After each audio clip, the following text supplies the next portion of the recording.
friends, this is our geography book. Okay, the earth our habitat, पृथ्वी हमारा निवास स्थान. Okay, so read lesson 1.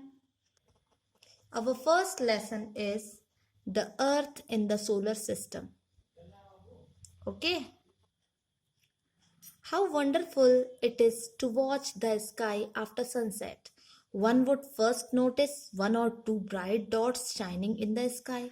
Soon you would see the number increasing, you cannot count them anymore. The whole sky is filled with tiny shining objects. Some are bright, others dim. It seems as if the sky is studded with diamonds.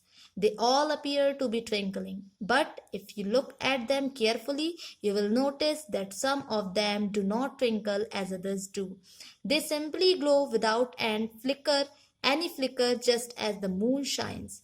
Along with these bright objects, you may also see the moon on most of the days. It may, however, appear at different times, in different shapes, and at different positions.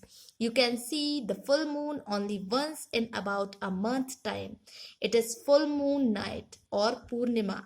A fortnight later, you cannot see it at all. It is a new moon night or Amavasya. On this day, you can watch the night sky best, provided it is a clear night. Do you wonder why can't we see the moon and all those bright tiny objects during the daytime? It is because the very bright light of the sun does not allow us to see all these bright objects of the night sky. The sun, the moon, and all those objects shining in the night sky are called celestial bodies. Some celestial bodies are very big and hot. They are made up of gases. They have their own heat and light, which they emit in large amounts. These celestial bodies are called stars. The sun is a star.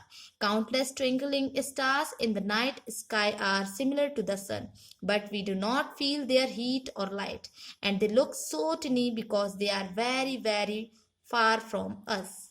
Okay. Here are some activities given, so you will do this. Okay.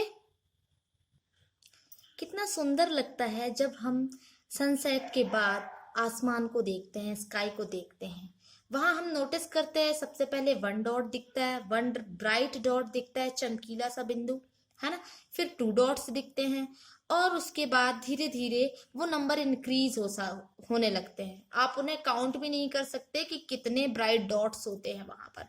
पूरा sky जो है वो shining dot से, shining object से भर जाता है. छोटे छोटे शाइनिंग इस ऑब्जेक्ट से भर जाता है. उनमें से कुछ ब्राइट होते हैं और कुछ डिम होते हैं, है ना. ऐसा लगता है कि जैसा पूरा स्काई डायमंड से स्टडेड हो गया. स्टडेड मीन्स जड़ गया है, जड़ा हुआ है डायमंड से. ठीक है. और फिर वो सारे जो डायमंड्स होते हैं, वो सारे जो ऑब्जेक्ट होते हैं, बहुत सुंदर तरीके से टिमटिमाने लगते हैं. पर क्या आपने उन्हें केयरफुली देखा है, कुछ नोटिस किया है उसमें कि कुछ जो पॉइंट्स होते हैं, कुछ जो डॉट्स होते हैं, वो बाकी डॉट्स की तरह ट्विंकल नहीं होते हैं, नहीं टिमटिमाते हैं, है ना. वो सिंपली तरीके से टिमटिमाते हैं. ठीक है. मून की साइन में जैसे चांद सिर्फ चमकता है, वैसे ही कुछ सिर्फ डॉट्स जो होते हैं सिर्फ चमकते हैं, बाकी डॉट्स की तरह वो टिमटिमाते नहीं हैं. अब इन सब ब्राइट ऑब्जेक्ट्स के अलावा आपने कुछ दिन मून को भी देखा होगा स्काई में, है ना. वो भी डिफरेंट टाइम में, डिफरेंट शेप में और डिफरेंट पोजीशन पे निकलता है. देखा होगा आपने अलग अलग साइज मून का, है ना. आपने फुल मून मंथ में सिर्फ एक ही बार देखा होगा. इसे हम फुल मून नाइट कहते हैं, फुल मून नाइट या पूर्णिमा. ओके. और 2 सप्ताह के बाद फोर्टनाइट मीन्स होता है आफ्टर 2 वीक्स. ओके.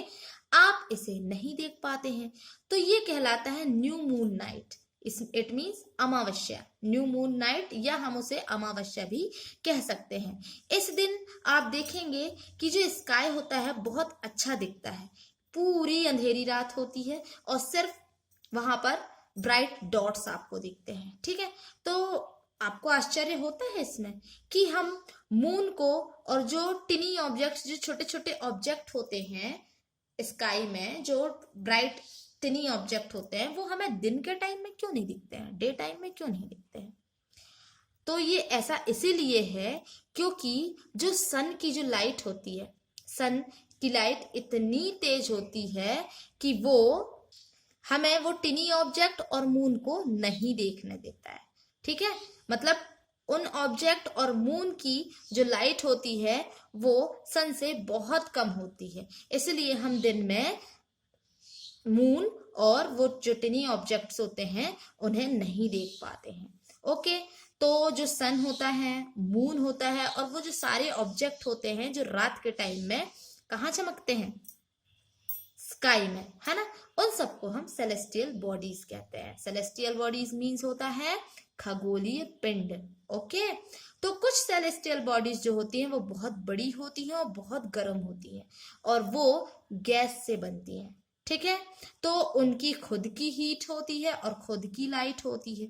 ठीक है, और वो बहुत लार्ज अमाउंट में उन लाइट को या उस हीट को छोड़ते हैं। ठीक है, तो ये जो सेलेस्टियल बॉडीज हैं ये क्या कहलाती हैं, स्टार्स कहलाते हैं। जो मैंने बताया ना, टिनी ऑब्जेक्ट्स जो स्काई में रात के टाइम दिखाई देते हैं, टिमटिमाते हैं, उन्हें हम स्टार्स कहते हैं। ठीक है, उनकी खुद की लाइट होती है, खुद की हीट होती है, और सन भी क्या है, एक स्टार ही है।